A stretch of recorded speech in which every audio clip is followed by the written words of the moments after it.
Okay, we're back with this track that we started in our, I think it's our second or third video. I'll link that video in the description here, so if you haven't watched it, you can watch that one first and see how we got to this point. The focus of this video is going to be how to take what we built in the previous video and turn it into an actual track it out, do some like automation, things like that, then export it. We may not get all the way done with that in this video. I'm gonna try to keep this around 30 minutes, so we'll probably just get to track it out. Maybe leave the exporting and kind of mixing and mastering stuff for another video.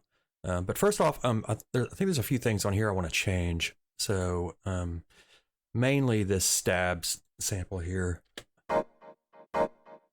It's okay. It's just not aggressive enough for me. So I'm going to find something more aggressive, more techno sounding. This is what we got here. It's pretty cool, but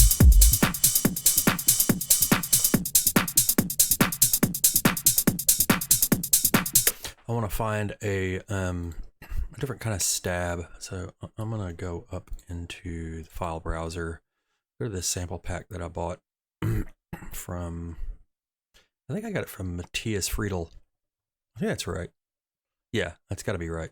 But that was in like 2016, but there's some cool stabs in it. If I can find it, it's in the library, 2016, look for 2016 samples.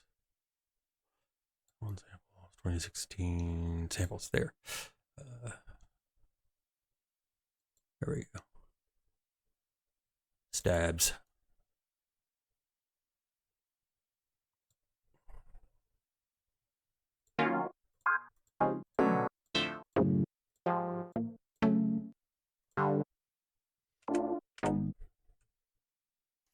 That's pretty good. I'm just gonna make this a 2-beat loop for now. We'll adjust it later.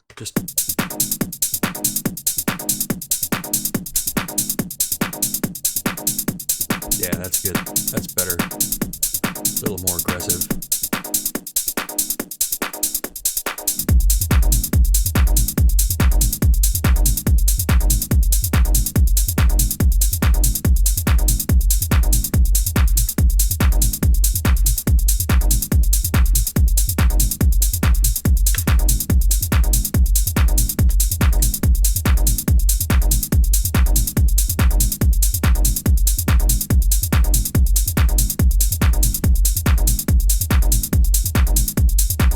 Yeah, I like that one.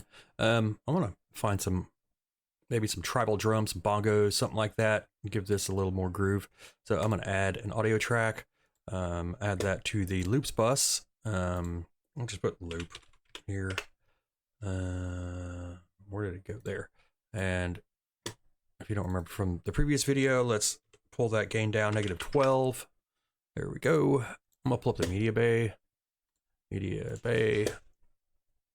Go through these samples here. Something like that may actually work pretty well. It's kind of a syncopated groove. May give us some really kind of funky, shuffly, groovy stuff. So let's just, like I normally do, I like to slowly bring it up in the mix.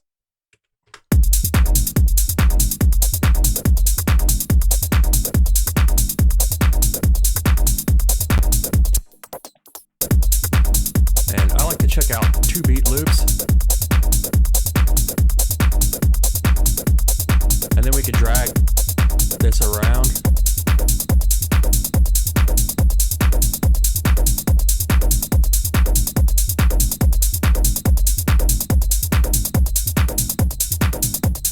Let me play with some EQ here.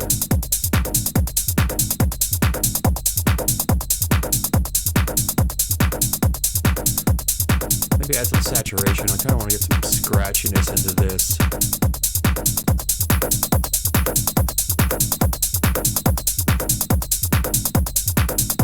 Add a sidechain compressor here.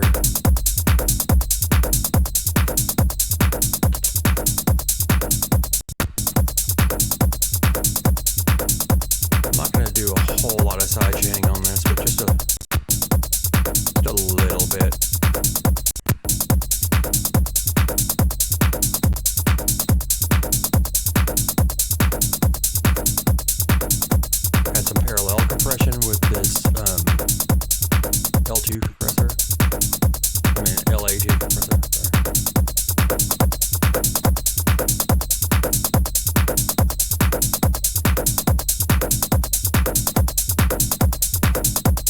Digging that.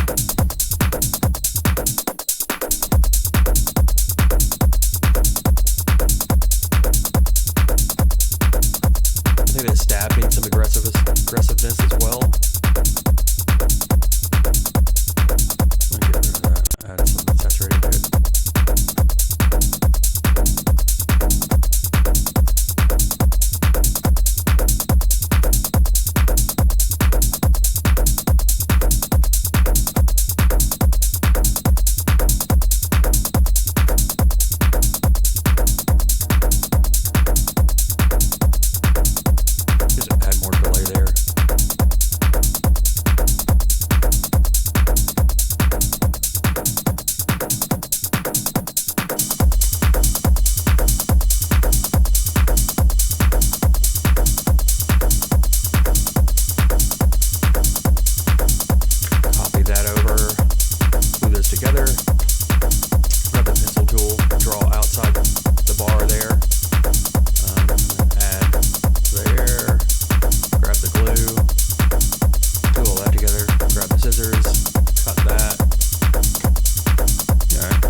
All right, I think this is in a good spot. I'm gonna go ahead and save this. It's in a good spot. Let's start tracking this out. Little beer. Shrink this up. I really want to kind of get rid of this thing. I don't want to fly that out. I'm gonna shrink this up here. Okay, so I'm going to grab these, all of them together, drag them all the way over to 1, and then I'm going to Control D all the way out to make 8 bars. Then I'm going to take my glue and I will glue them all together like that. And then I will shrink this up and I'll use the cursor, select all of these, and then run this out to about 224 bars. I'm going to back that up. That's going to put us like right around 6 minutes and 18 seconds, which, you know, maybe a little long, but it's a good start. We can always, you know, erase stuff off the end here if we need to. But to get started, let's go ahead and figure out how we want to make this intro. And typically the way I do it is I just mute a bunch of stuff. And a lot of the times I will start with the filter, pulling the bass out at the beginning. That way it makes it easier for DJs to mix it in. And then you have an easy way to kind of drop the bass right in, like say on the 33rd bar. That's about a minute of mixing. So, but let's play it and just start muting stuff. Press 1.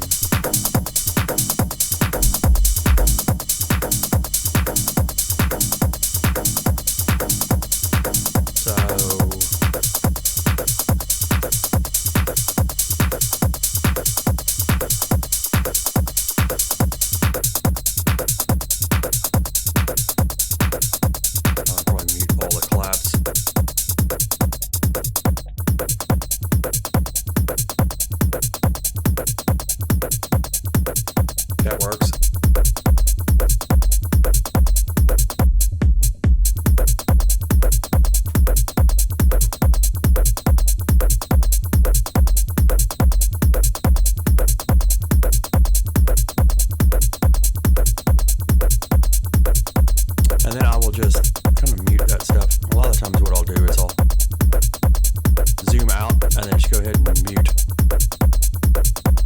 everything out. Like that. Alright, so that's all muted. And so that's 8 bars. We know we're going to go for longer than 8 bars. Sometimes you want to bring something in right on the 17th bar, like that.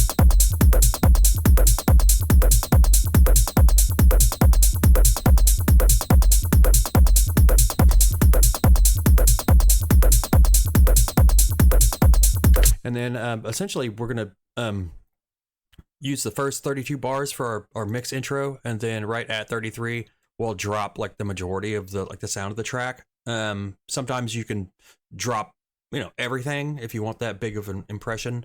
Sometimes you kind of just drop, say, like the stab, and then maybe pull everything back, like pull the hi-hats back and maybe just have the stab going, so it's kind of a muted drop. That's cool too. It adds a lot of kind of tension in the room when you do that. But one thing I like to do, and it's kind of something that I've always done, is I will mute. I'll take the scissors here and cut. I'm gonna put this on quarter note, and then I will cut this last bar of the 32nd bar right after the first quarter note on the bass drum here. And then I will mute both of those. And then what that will do is it'll give it kind of almost kind of a pause. So when the DJ wants to, he's still mixing through here, and it gives him like a nice place to just, slam the crossfader over right here on the 33rd bar when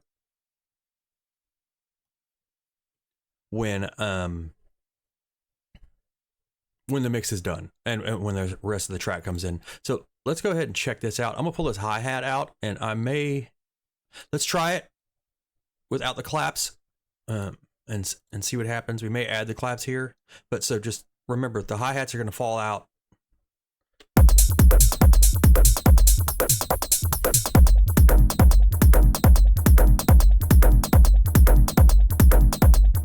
Oh yeah, it works.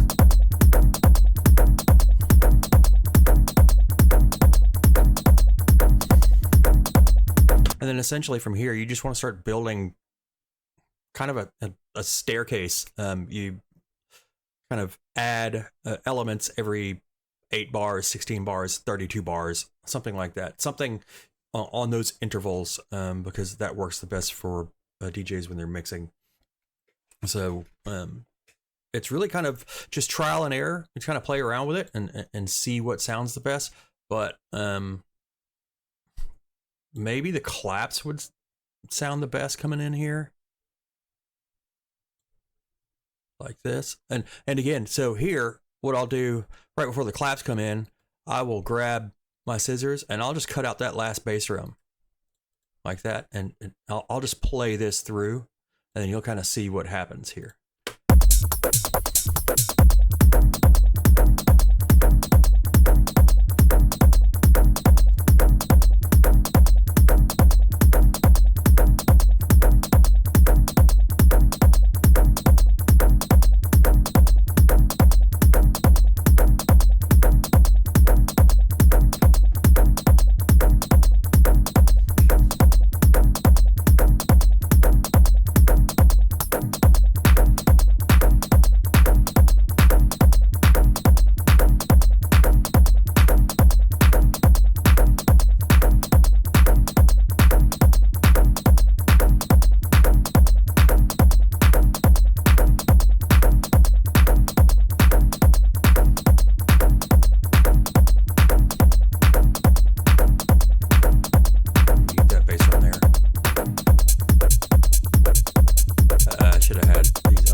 another thing that you can do here, and these are just little tips for kind of transitions to the next set of, say, 16 bars or 32 bars.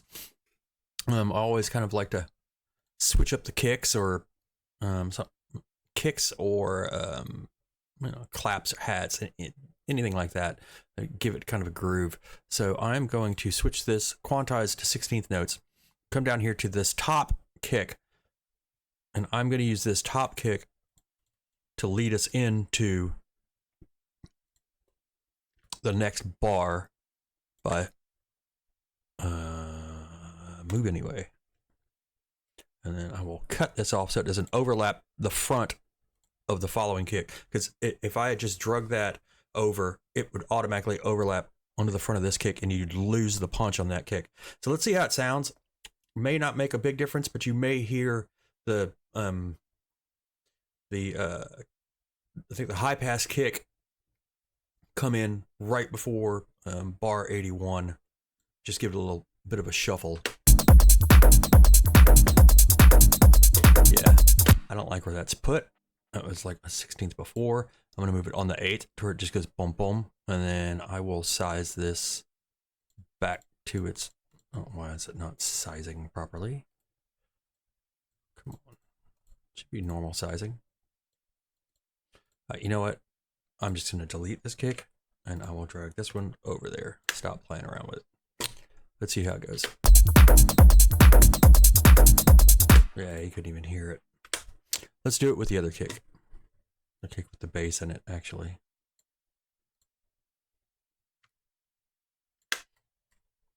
Move anyway. I'm gonna drag the little arrow over so it doesn't.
So right around here is typically about the time when it's either like on the 97th bar or like the 113th bar is typically when I would start kind of the breakdown before you get the drop to lead out to the the end of the track. So 113 is perfectly fine, and a lot of times I will use the filter here to pull the bass out like.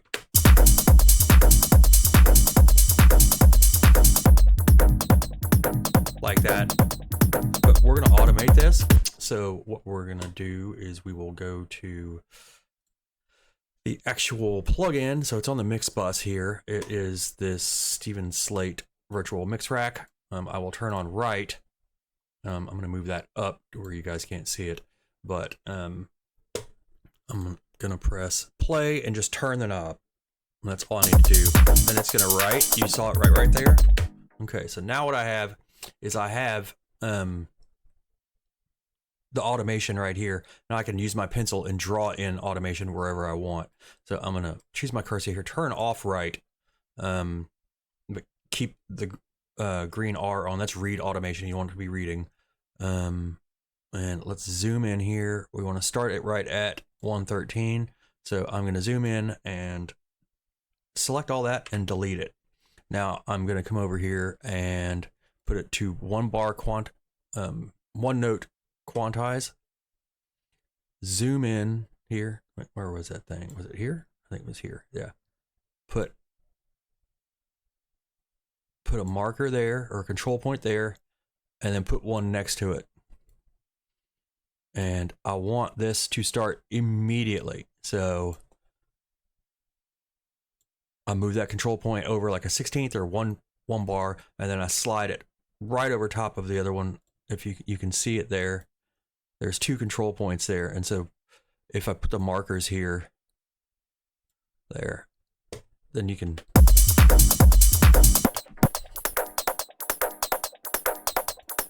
hear how it works. And if and you kind of adjust it how you want it, and you can expand this out and you get better control.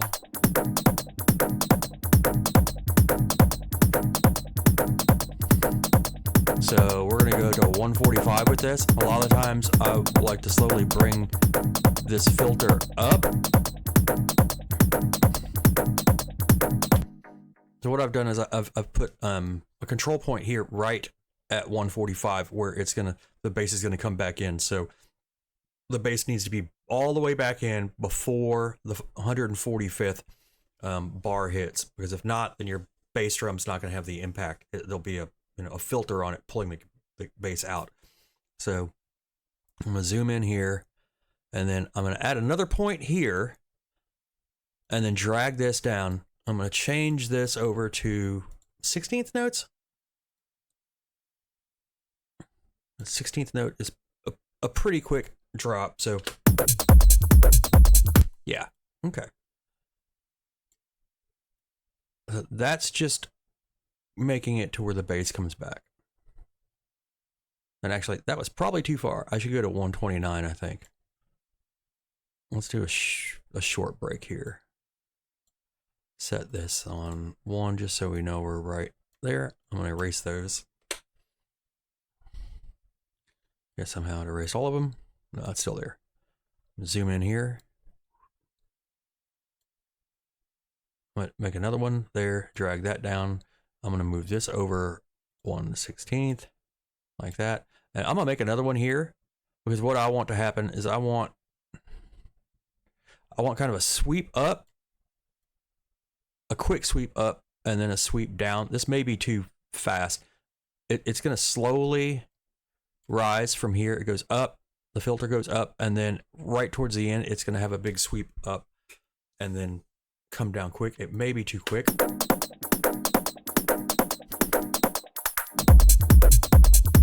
Okay, so you can see what's going on there. And let's make this a big drop.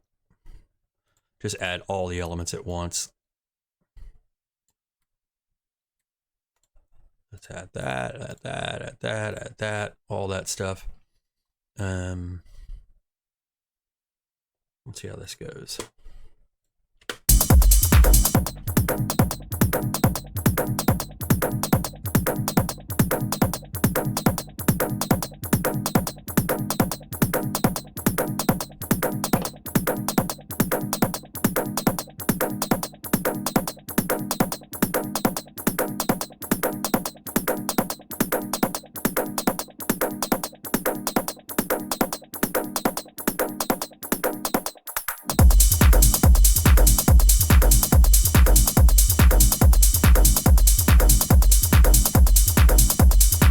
All right, well, that works. And, it's not the most exciting thing to happen, but you get the idea, and you can see how you can build it.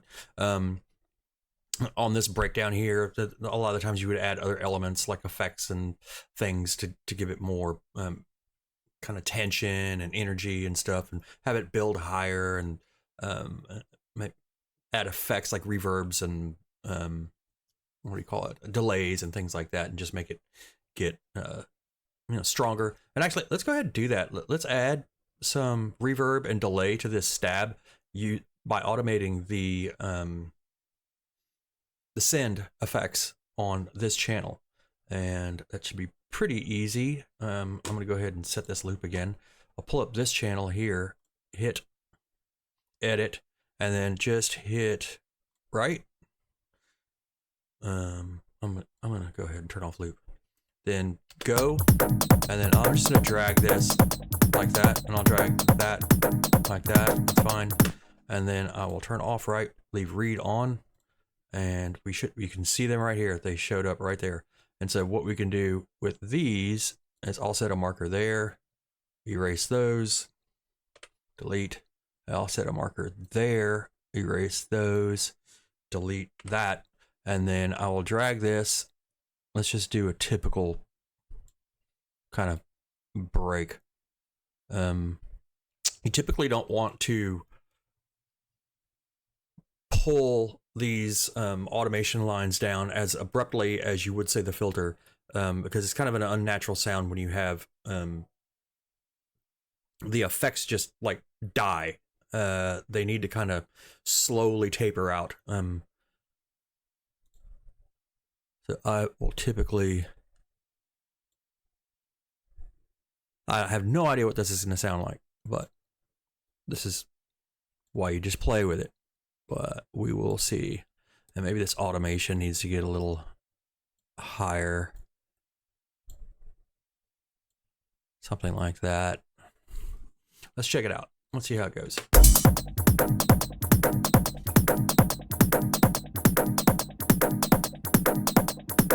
So you can hear the filter removing the bass. You can hear the delay getting more pronounced.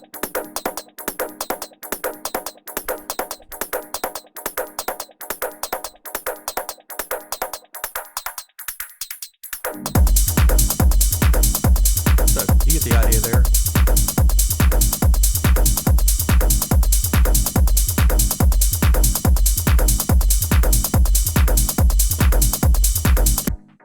And then I want to do another eighth note thing with the kick here. Move anyway. I don't like to enlarge the parts because sometimes it will push the part after it further down, or just overlays this part and you ruin the kick. But I like to give, after the break, I like to really start mixing up, say, like the bass drums and using the filter a lot more.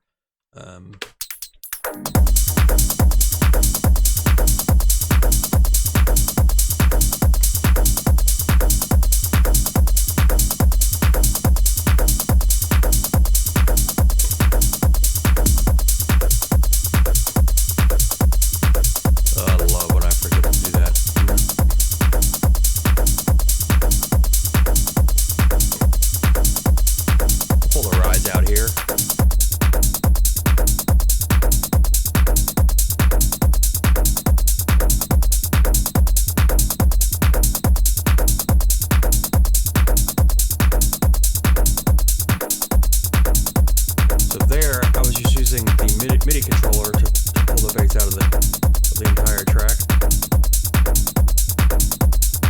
What are we gonna pull out here? I'll pull out one of the hats here.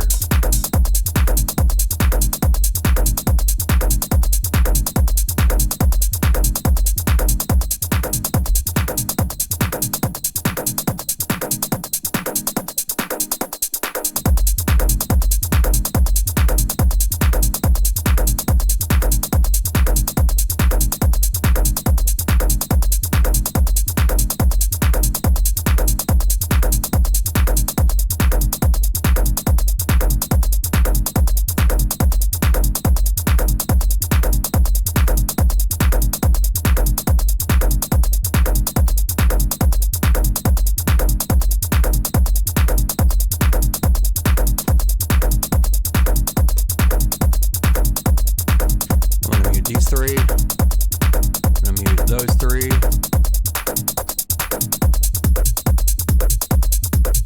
I should have had the stab in there.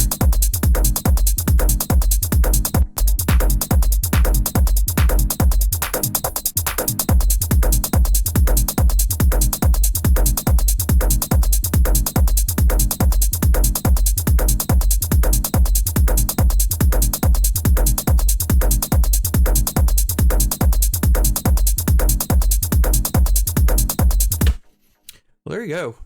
That's a really rudimentary, quick little edit of this song with a little bit of automation. What are we at here? We're at 30 minutes, so that's long enough for this. I will save this. We will come back to it in the next video. Maybe tomorrow's Friday, so probably not tomorrow, but probably sometime on Saturday I will have the next one up. Again, ask me any questions that you want to know, anything that wasn't clear in the video, something I skipped over, anything else that you would like to learn. Just give me a shout, leave it in the comments below, and I'll see you on the next one. Thanks, guys.